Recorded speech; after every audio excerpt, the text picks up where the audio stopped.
cut off my head now. Now? Yeah. Yeah. Yo, what's happening guys? Welcome back to Tokimotive. It's time to fix all the shit that I found wrong at Archerfield, which lifters are far worse than they've ever been. It's definitely well and truly time to rebuild them, even if I'm not putting the cam in. We've got scoring. You can catch that on your nail. If you look down there, that is a lot of burring on the cam tunnel, right there. So, fuck. That burr and the fact that it's chewed up that cam lobe, I'm pulling apart the front of the motor and taking the cam out. There's no if, buts or maybes about it. I've got a stock cam in one motor and I've got a half rusty stock cam over there. Looking at it, it looks a little bit different. So, no matter what I do, I think I'm gonna have to retune the car. Which, there's no way I'm gonna get it into a dyno in time, so it's gonna have to be road tuned. I used to tune my own car all the damn time. I never got a proper tune up until the one that's on this, and I messed with it anyway. So I think I'm putting the big cam in. Set myself up a base map and tune it. This is the weekend before Matsuri, so I'm under the pump now. But I can't, now that I know that exhaust lobe on cylinder 6 is chewed out like that, and that's what's making that clacking noise, I can't just leave it. I can't just leave it like that. Now that I know about it, that'll be what ends up failing. It'll fail fully on me and it'll be fucked. Yeah. We're gonna put the big cam in. Right, let's do it.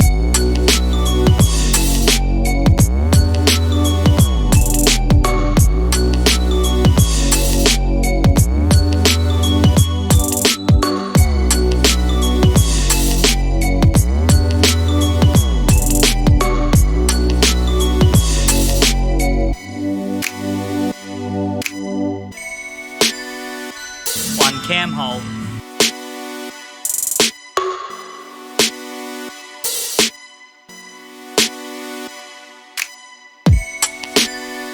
Alright, so the cam is out. It is this one. To get this little retainery thing off, you gotta pull the seal out of it, so that then, because the thing in there, it isn't round, so you gotta kind of rotate it and pull it off that way.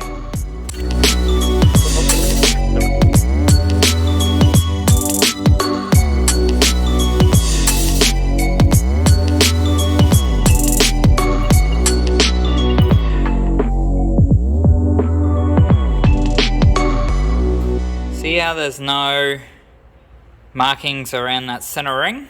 Now this is one out of another 30. So it's got the little Nissan stamping. Non-genuine lifters.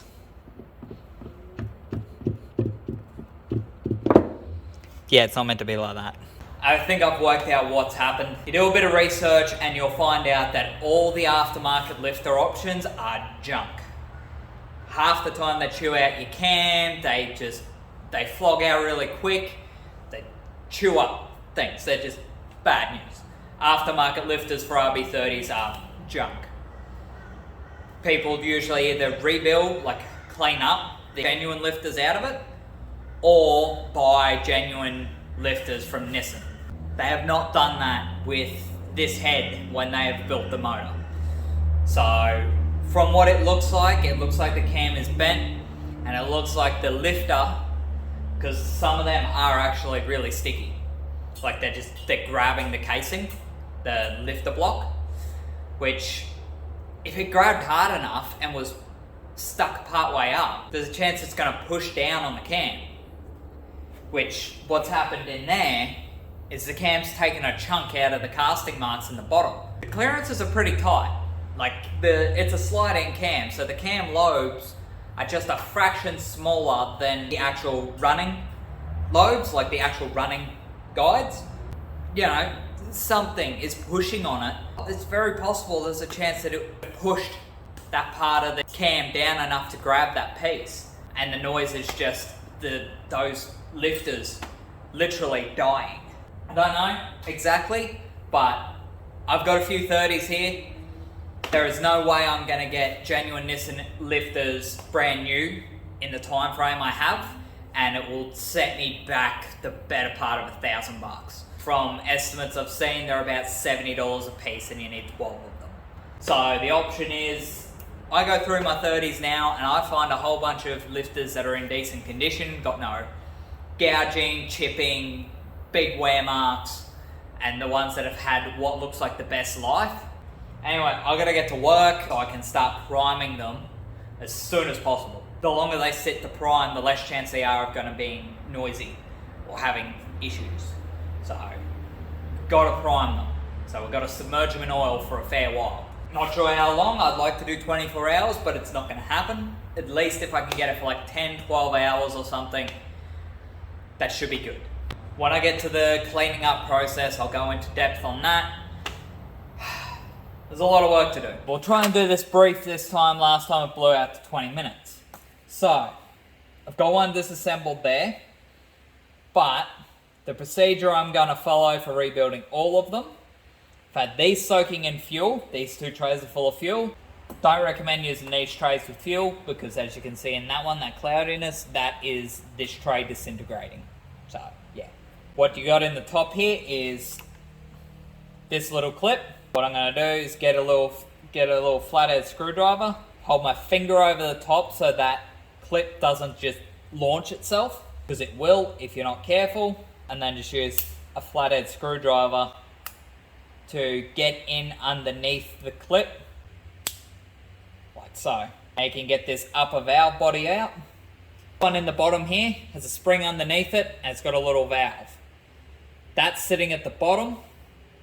And up here, from years of being assembled, there is oil coking and crud built up around the end. So this is not going to want to come out. This and that top bit, once you've pulled it out, and plonk it straight in some acetone. Let those two pieces soak. That'll break up the deposits in it. While that's in there soaking, get a pin and press the little ball valve in the bottom in the middle.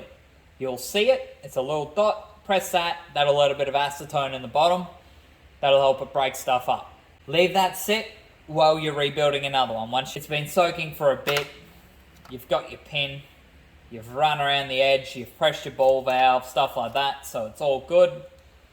I've bent up a piece of wire, like so. It's gonna sit in the top of that and hold it, grip it, and you pull it out. It'll be a bit harder than that on the first go. I've just reassembled this for the sake of showing you.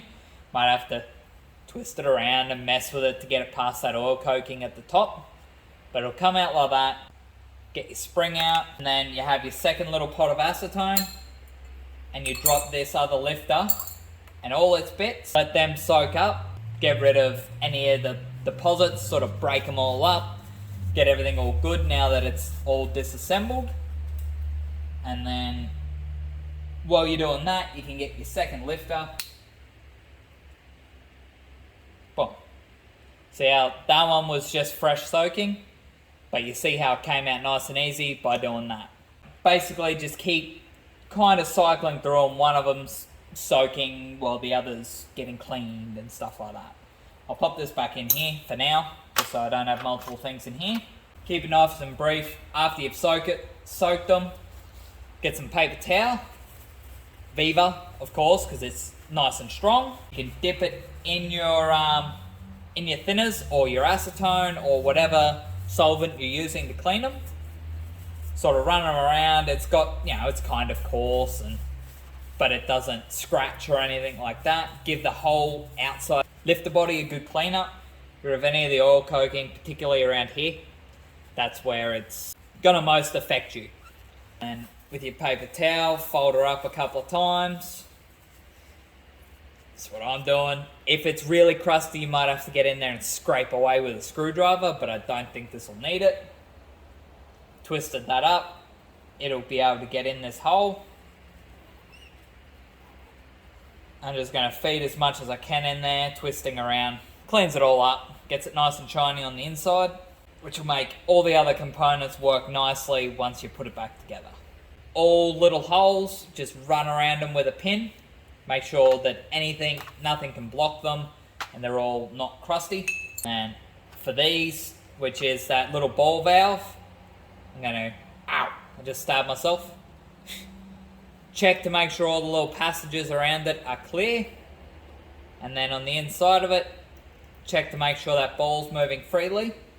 What I'm gonna do is scoop up some acetone in it, and then wiggle that ball around so the acetone runs through. That'll help clean it out. If that's all moving freely, that's all good. I wouldn't stress about it too much. This bit will grab your paper towel a bit, but get a bit of paper towel in the top where that ball valve is. Same thing as the other bit, give it all a good fucking twist around and a clean out. So far it looks like paper towel's the best thing for it. More so than just the brushes or anything. And then there's pretty damn clean. There's a couple of little spots on the side. But this will get a chance to soak again before it gets pulled out. Anyway, basically you just go through the process of cleaning each individual bit. This is going to be a bitch to edit. Make it all the surfaces nice and fucking pretty again. Bit of compressed air. Once it's all nice and soaked and clean. Give the whole thing a good blow off. Dry off all that acetone off of it, so when you assemble it, it doesn't fuck with the oil. Blow out the guts of it, blow through any of the little holes in it. This, same thing. Clean that out, blow that off. Putting an emphasis on blowing through that ball valve to make sure that is working properly. It's very important that works properly. You just repeat that step through all the pieces. Now it's all nice, smick and clean. Drop your spring in first. Make sure it's sitting nice and center. And you got your little fucking valvey checky body fucking thing, your little ball valve. You want to get a little bit of oil on the outside of that, so it slides in nicely. Like so. Now you'll have your little check valve in the bottom there. Get your pin, poke that, and that'll allow the whole thing to slide down. Otherwise it'll kind of be sort of pressure locked. Scoop up a bit of your engine oil you got sitting there. Give your valve a couple of pokes. Get a little bit of oil in the bottom there so it's not so hard to prime. But don't let so much go in that bottom valve won't move. And chuck your top piece in. You want to be able to compress that at least a bit, otherwise you're never actually going to get the circlip in. So what I did on the other one was I primed that, chucked a bit more oil in it, and put that in. Still got enough to push down.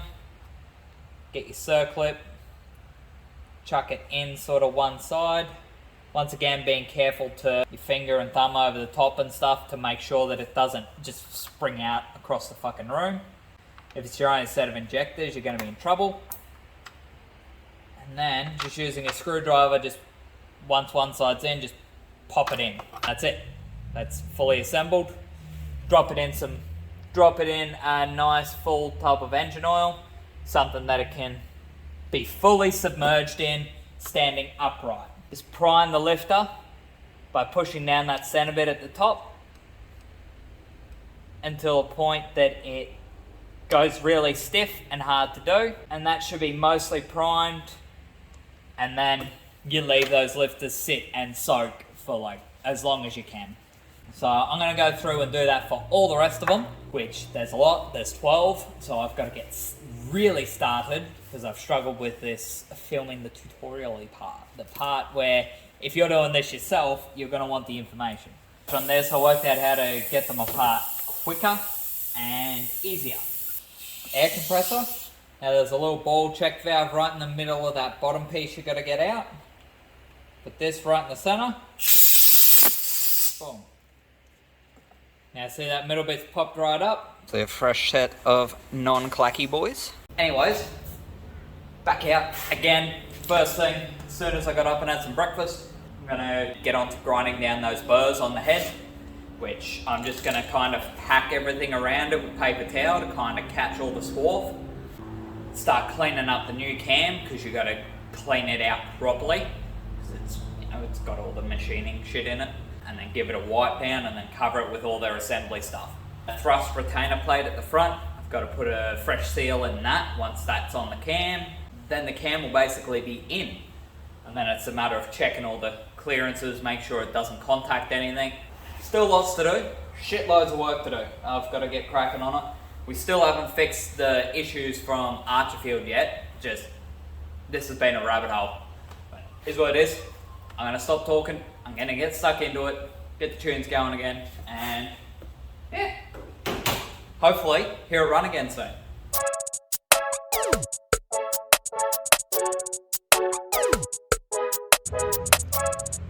Smooth. There was plenty of crud and shit that came out of this, just from sitting and probably being in the factory and the stuff they coat it with to protect it. Once you got it all nice and cleaned up, you got these little dowels. Once you've cleaned it out, they go in either end of the can. They sort of seal it off so it acts like its own little oil passage up the middle of it. So if you forget these, you're going to be in trouble, because that'll just straight out the front of your motor. So I'll go through and I'll knock these little dowels in. That'll cap it off, and then throw another seal into this for a rust plate, and then yeah, then it's time to slap this thing in. Start putting it back together, fix the other little bits, get it ready to start.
That's right.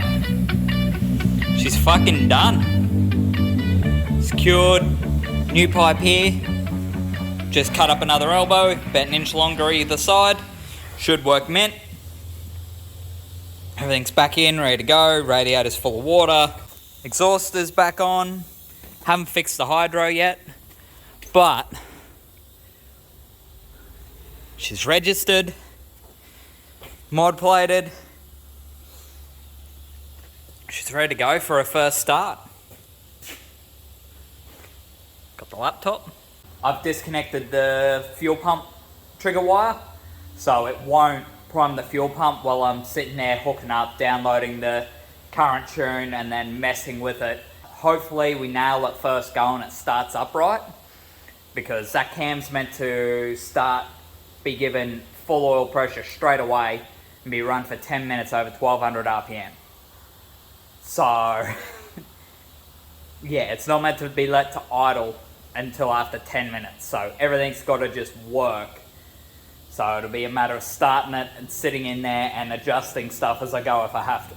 Alright, I'm going to sort that out, and the next thing you'll see is an attempt to start. So, fingers crossed. Also, while I've got you, you would have noticed with the lifter blocks, I zip tied the top of the lifters. That holds them in place so you can place them in nice and easy. If you're taking yours out, putting them back in, do that. It's mint. Works a treat.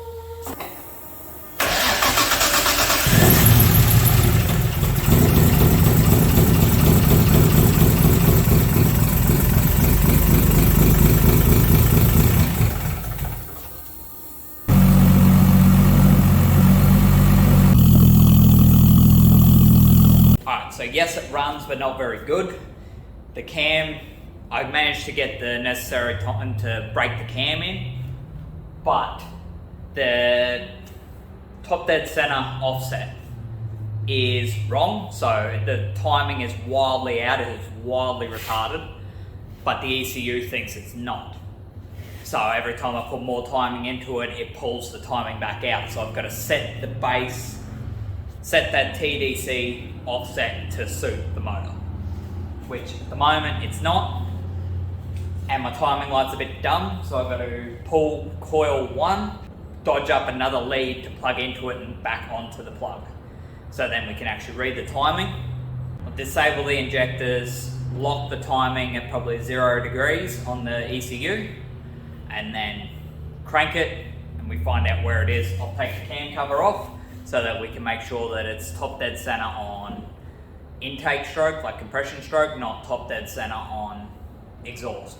A little bit of fucking around to do, but once that's set up, the thing should run good. Like the fuels were pretty well perfect. There wasn't an issue with the fuels, so yeah. It's just a matter of getting that timing right to start with, so I've got something to work off, and then I can hopefully go for a drive tonight. All right, crank it.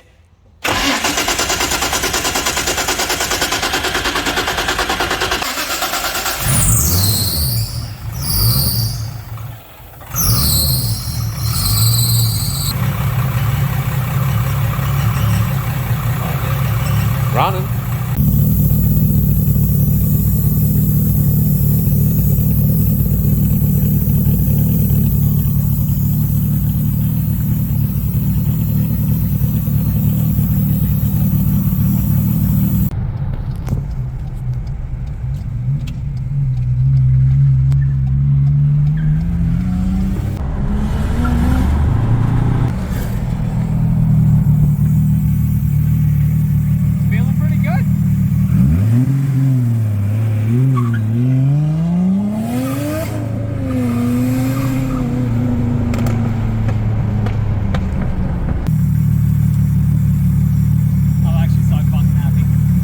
Not enough jandle. No. Ah, fuck, I missed that. It is already so much better than the other cam. That was ripping. It's making the power it made on 20 at 16 pounds. Fuck, laughing. And the tune's barely fucked with. Ah, sick. Nice. A little lean at like full low, like when it's not spinning. But that little fucking loop, fucking perfect. That's what you want. I'm so fucking happy. I wasn't planning to do that.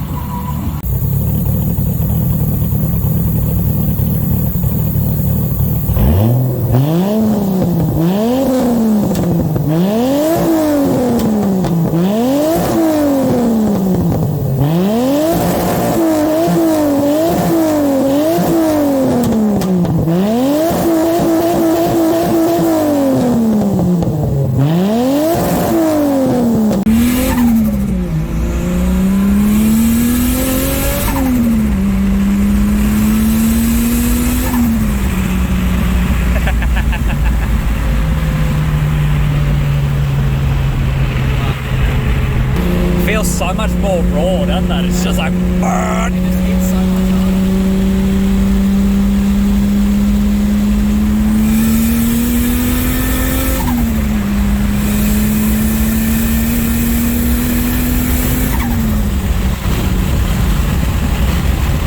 Jesus.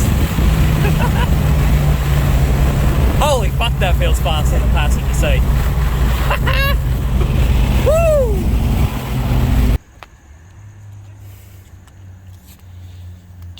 Chicken. KFC tunes, boy. That's the lump zone. Sometimes you just gotta let the car tune itself. Or is it zinger tune? Zinger tune. How do I spell zinger? Z-I-N-G-E-R. Wow, can't even spell zinger on the car. Can drive but can't spell. Apparently so. Page up for power. We won't go that much power yet. We didn't go this much power. Yeah. So it currently makes what feels like more power on, what was it, make it not even 17 pounds. Just under. Just under 17 pound as what it did on 19 before. And it's not getting anywhere near as hot, and it just sounds so much better. It keeps pulling at the top. The car, I should have put this cam in at the start when I got it, but it hasn't taken a lot of work to retune it, and it's fucking phenomenal. I love it.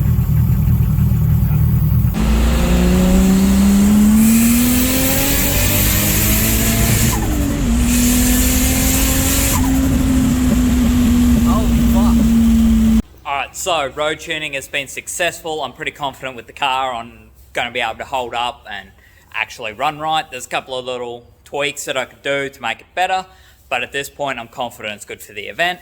I've been driving it to and from work, shit like that, but at the moment, because I'm editing this video, it's like 11 o'clock, gates are open at 12, so lucky I've got people out there already that are going to reserve our spot, hopefully. And yeah, I've got to pack basically everything yet, get fuel, try to find GoPro attachments, stuff like that. So I know it's been a long one, and it's been one hell of a push to make this happen. I've been flat out run ragged and barely sleeping, but we're gonna get there. It's gonna be fucking sick. So thank you guys for watching. If you haven't already, consider subscribing. Tell your friends about the channel. Leave a like if you enjoyed this video or you found it helpful. Thanks again, and I'll see you on the next one.